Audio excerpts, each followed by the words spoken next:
निवडणुकांचा निकाल लागला। पूर्णपणे अनपेक्षित आणि अनाकलनीय असा हा निकाल आहे। पटला नाही तरी सुद्धा निकाल लागलेला आहे। कसा लागला हा सर्वांनाच पडलेला प्रश्न आहे। तरी देखील जे जिंकले त्यांचं मी अभिनंदन करतो आणि ज्यांनी प्रामाणिकपणाने महाविकास आघाडीच्या उमेदवारांना मतं दिली त्यांना मी मनापासून धन्यवाद देतो। तसं पाहिलं तर एक जणू काही लाटेपेक्षा सुनामीच आली असं वातावरण या निकालाने दिसतंय।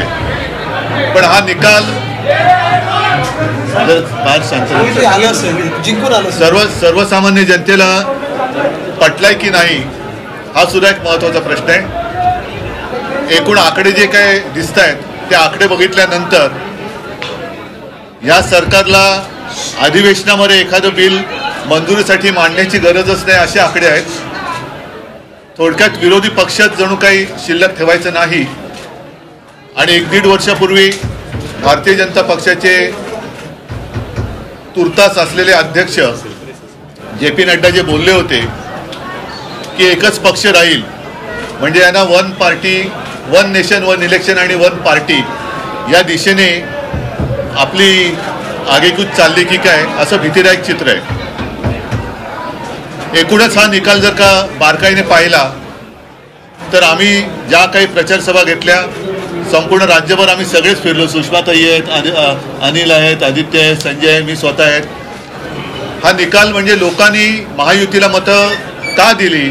सोयाबीनला भाव मिळत नाही म्हणून दिली का? कापसाची खरेदी होत नाही म्हणून दिली का? महाराष्ट्रातले उद्योग गुजरातला नेले जात आहेत म्हणून दिले का? महिलांची सुरक्षितता वाऱ्यावरती सोडली गेले म्हणून दिली का?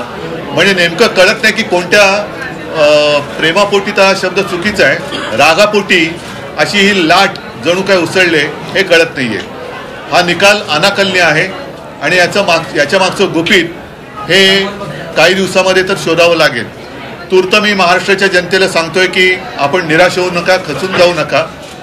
काही जण म्हणतात की हा EVMचा विजय आहे, असूही शकतो, पण महाराष्ट्राच्या जनतेला हा निकाल मान्य असेल तर मग कोणीच काही बोलण्याची गरज नाही आहे।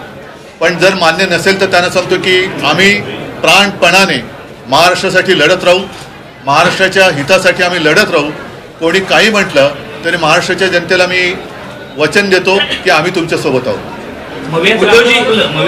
उद्धवजी, हा जो विजय आहे महायुतीचा लाडकी बहीणचा इम्पॅक्ट असल्याचं म्हटलं जाते।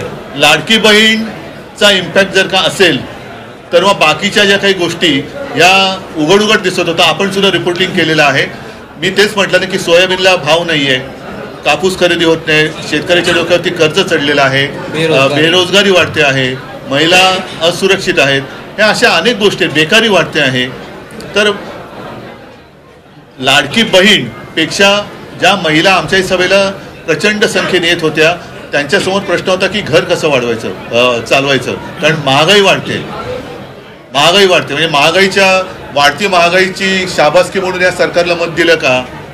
आणि आता मला एक असं वाटतं प्रामाणिकपणे हा टोमणा नाही की यावेळेला तरी अस्सल भाजपचा कोणतरी मुख्यमंत्री होईल अशी अपेक्षा आहे किंवा आशा आहे।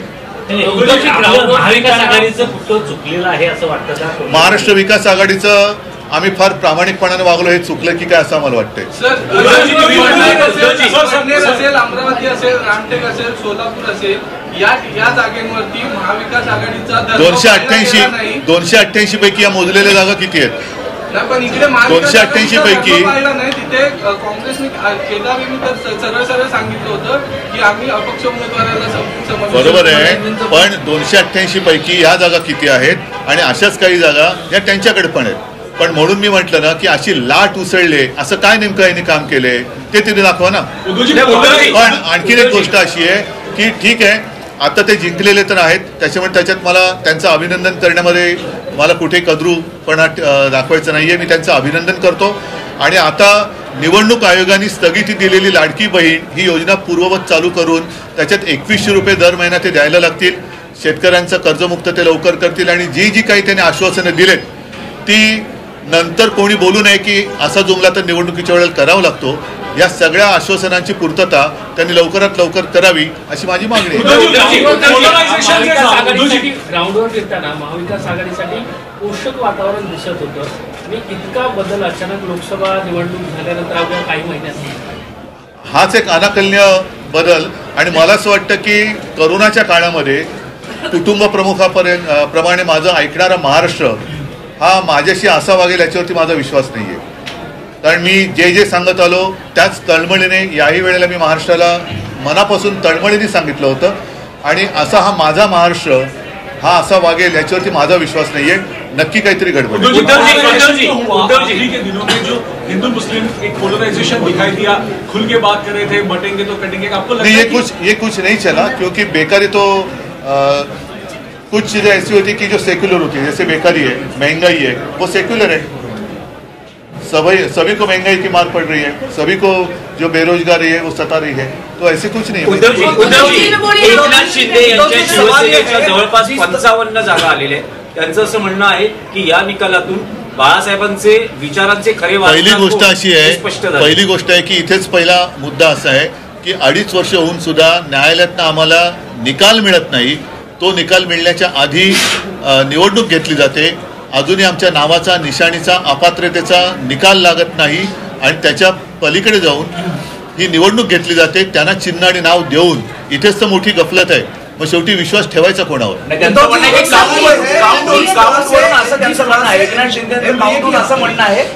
बरं ऐका एक मिनिट. त्यांना म्हणा की आता पहिलं देवेंद्रच्या हाताखाली तुम्हाला काम करावं लागेल. तर पहिलं तुमचा बंगला कोणता तो निवडा.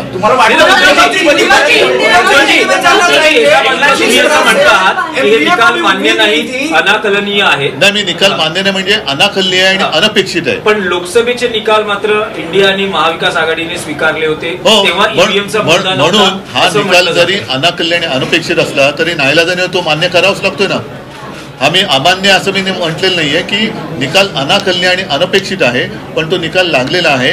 आणि इकडेच अनाकलनीय आणि अनपेक्षित ह्या शब्दाचा तुम्हाला नेमका अर्थ कळेल की 4 महिन्यामध्ये लोकसभेमध्ये लागलेला निकाल एवढा बदलू कसा शकतो. असं नेमकं या सरकारने असे कोणते दिवे लावले आहेत? रोषणाई केले त्यातले पैसे तर गेले, पण असे कारभारातले कोणते दिवे लावले? महानगरपालिकेची आहे, मुंबई महानगरपालिकेची तारीख लागले का? पण आता बघू ना. शरद पवारांशी बोलणं झालं का? कारण दिग्गज नेते बाळासाहेब थोरात, यशोमती ठाकूर दिग्गज नेत्यांचा पराभव झाला. शरद पवारांशी किंवा मग काँग्रेसच्या बड्या नेत्यांशी नाही, अद्याप बोलणी झालेली नाहीये. मी आता पहिल्या प्रथम आपल्याशी बोलतोय आणि आपल्या माध्यमातून मी जनतेशी बोलतोय.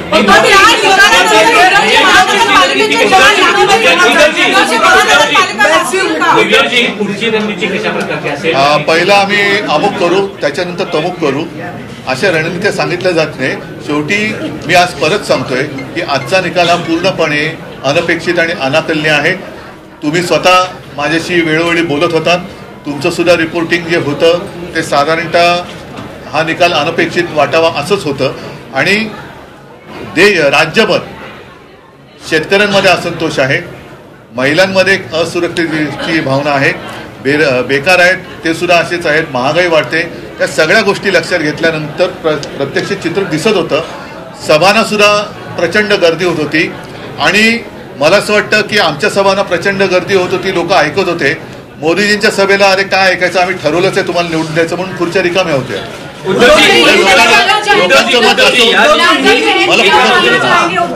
मला असं वाटतं मी बोलू का तुम्ही बोलता?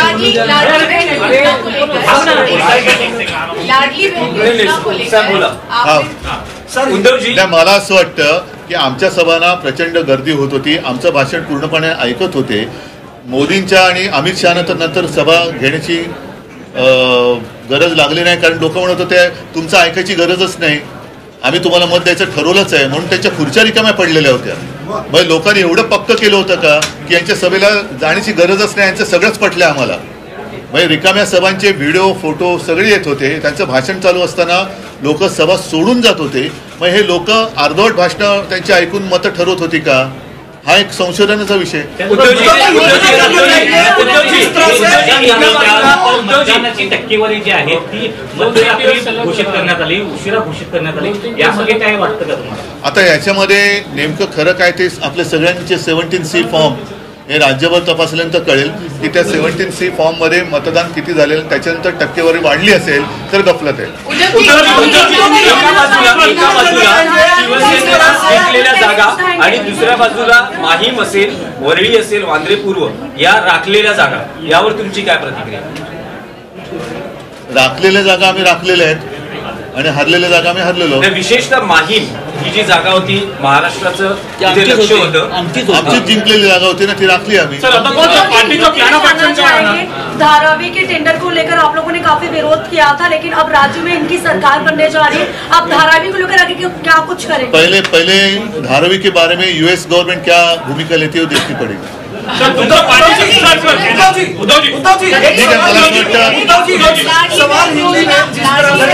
को लेकर आपने अभी कहा कि किस तरह से महिला सुरक्षा, बेरोजगारी ये बड़े मुद्दे हैं, लेकिन आज ही प्रेस कॉन्फ्रेंस करने के बाद उन्होंने टच करते हुए ये कहा कि हमारी योजना पर सवाल खड़े कर रहे हैं, पर अपने मैनिफेस्टो में भी कहीं न कहीं ये योजना लागू. हाँ बिल्कुल दी थी, इसलिए मैं अभी अपेक्षा कर रहा हूँ. चुनाव आयोग ने रोक लगाई थी, अब चुनाव खत्म हो गए हैं, उन्होंने तो 2100 रुपया डिक्लेयर किया है, तो कल से शुरू करें. हम इंतजार कर रहे हैं. चला धन्यवाद.